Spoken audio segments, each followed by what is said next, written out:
Representative Gabe Vasquez is teaming up with Senator Cory Booker on the Honor Farmers Contract Act. Sandia National Laboratories is moving forward with a partnership for APD to determine the most effective areas for crime surveillance cameras. The New Mexico Supreme Court has overturned a 2022 conviction, and Presbyterian Healthcare Services CEO sidestepped questions about potential merger plans, instead focusing on patient care. From the Albuquerque Journal, this is the leading news. I'm Gino Gutierrez. It's Friday, March 28th, and I'll have more on those stories in a few moments, plus a look at Albuquerque's weather forecast on the other side of this break.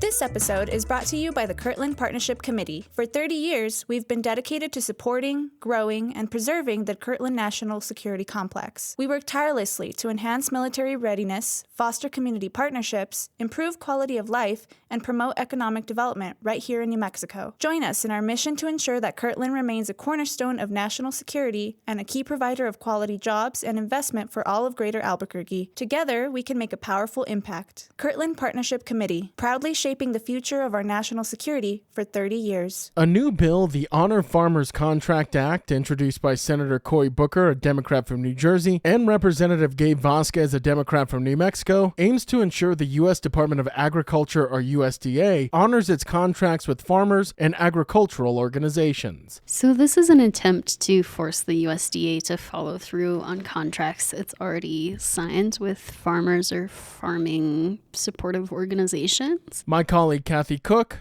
covers the federal government for the Journal. So according to Vasquez's office, there is still some grant funds through the USDA that are frozen here in New Mexico that, nonprofit organizations or individual farmers are waiting on. The legislation comes in response to recent USDA funding freezes and program cancellations, which has impacted farming initiatives such as the Frontier Food Hub in Silver City and the Cuvera Coalition's Climate Smart program. Vasquez emphasized that farmers expect the government to follow through on signed agreements. The bill seeks to release withheld payments, prohibit the USDA from canceling contracts without cause, and require notice and justification before closing USDA service offices. This initiative is part of a broader legislative push to reinforce government accountability following concerns about disruptions under the Trump administration. The bill has backing from over 350 food organizations, including several from New Mexico, who warn that delays could lead to layoffs, missed planting seasons, or farm closures. Sandia National Laboratories has teamed up with the Albuquerque Police Department to determine the most effective location for crime surveillance cameras. Using statistical analysis and modeling, Sandia identified optimal camera placements based on crime data, ensuring they capture incidences effectively. The project initially focused on Central Avenue, a high crime area, and is now expanding to Coronado and Cottonwood malls. The city's Department of Technology and Innovation will oversee camera deployment and ensure Albuquerque's existing 13,000 cameras function properly. Mayor Tim Keller emphasized the importance of strategic placement, balancing security with cost efficiency. We've invested in thousands of cameras all over the city.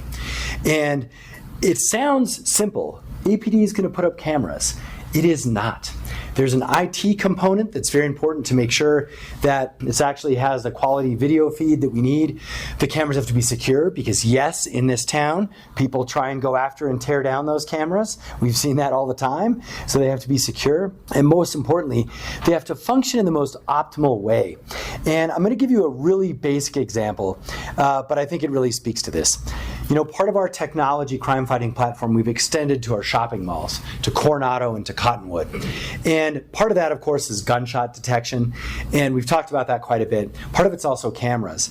But at the end of the day, you want to have the least amount of cameras that covers the most amount of the area to keep people safe, because you don't want to waste money on extra cameras. The collaboration is part of Sandia's ongoing work with local governments, which since 2019 has included data management improvements and support for the district attorney's office. In a 4-1 ruling, the New Mexico Supreme Court has overturned the 2022 conviction of Crystal Cardenas, who was sentenced to life in prison for arranging the 2018 murder of her former boyfriend Mario Cabral and his partner Vanessa Mora. The court ruled that inadmissible character evidence regarding Cardenas' 6-month-old daughter's positive meth test unfairly influenced the jury. The prosecution argued that the evidence was meant to counter claims that Cardenas was a responsible parent. However, Justice Michael V. Hill, writing for the majority, said the trial court's decision to allow the questioning may have unfairly impacted the jury's credibility assessment. As a result, Cardenas is now entitled to a new trial. Chief Justice David Thompson dissented, stating that the evidence was relevant but not central to the case. Cardenas' case now returns to the 3rd Judicial District Court for a retrial. And at an Albuquerque business forum, Presbyterian Health Services CEO Dr. Rishi Sika sidestepped questions about potential merger plans, instead emphasizing the health system's focus on New Mexico and its 2025 goals. His comments come after a failed 2023 merger with Iowa-based Unipoint Health, which would have formed an $11 billion health conglomerate. Sika outlined 3 priorities for 2025: providing high-quality, equitable care, highlighting Presbyterian's new $6 million healthcare advanced learning lab for medical training, improving patient health by announcing plans to expand the food pharmacy, a food security program for patients, and also addressing the workforce shortage, acknowledging that 32 of 33 of New Mexico's counties lack sufficient healthcare providers, and emphasizing Presbyterian's hiring and retention efforts, including additional paid time off for staff. He also discussed legislative efforts to tackle New Mexico's provider shortage without taking a stance on a failed medical malpractice cap bill. Despite federal uncertainties, Sika reaffirmed Presbyterian's commitment to patient care and workforce support. If you like hearing all of the latest news from the Albuquerque Journal here on the Leading News, consider becoming a digital subscriber to the Albuquerque Journal. You can check our show notes for a discount code on a digital subscription and keep up with all the latest news from New Mexico's leading news source. Now taking a look at Albuquerque's weather forecast. Today you can expect sunny skies with a high near 80, and for this evening mostly cloudy with a low around 46. To keep up with all the latest news from the Albuquerque Journal, you can visit our website at abqjournal.com. I'm Gino Gutierrez. The Leading News will be back on Monday.